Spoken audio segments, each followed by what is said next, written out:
Des environnementalistes et autres activistes au Bénin tirent la sonnette d'alarme à propos de l'utilisation d'un herbicide à large spectre connu sous le nom de glyphosate. Le désherbant, fabriqué par la multinationale Monsanto, n'a plus bonne presse. Il aurait des effets cancérogènes. En outre, une entreprise commercialisant ce produit a été condamnée à payer 289 millions de dollars de dommages à un jardinier atteint de cancer aux États-Unis pour avoir utilisé le désherbant Roundup. Or, les agriculteurs béninois utilisent le glyphosate.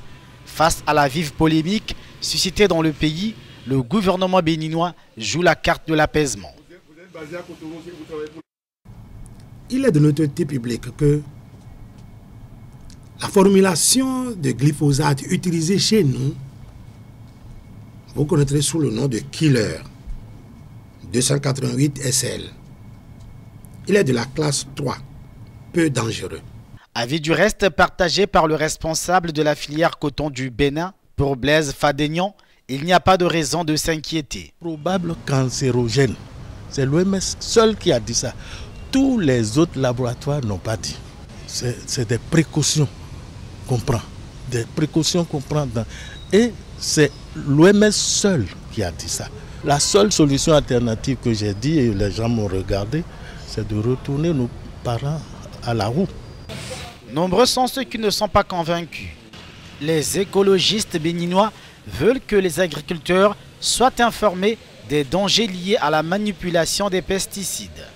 Si le produit n'était pas dangereux, pourquoi nous allons dire que nous allons détruire l'emballage? C'est totalement aberrant que chaque année, dans la région septentrionale de notre pays, nous entendons que les radios, la presse relaient que papa, maman, enfant meurent pour avoir consommé ces pesticides-là. On n'a pas dit que c'est glyphosate. Mais pourquoi nous devons nous convaincre que c'est glyphosate? Nous avons compris maintenant qu'il n'y a pas de ville, il n'y a pas de village où vous allez aujourd'hui au Bénin, où vous ne verrez pas les emballages vides jetés partout de glyphosate. J'en ai ici encore, j'en ai ici. Parce qu'on revient de Zobodemain, dans une maison, sur une ferme, on en a trouvé en quantité énorme.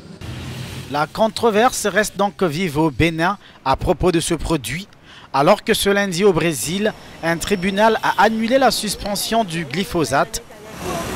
Preuve que la polémique autour du glyphosate est loin de prendre fin à l'échelle mondiale.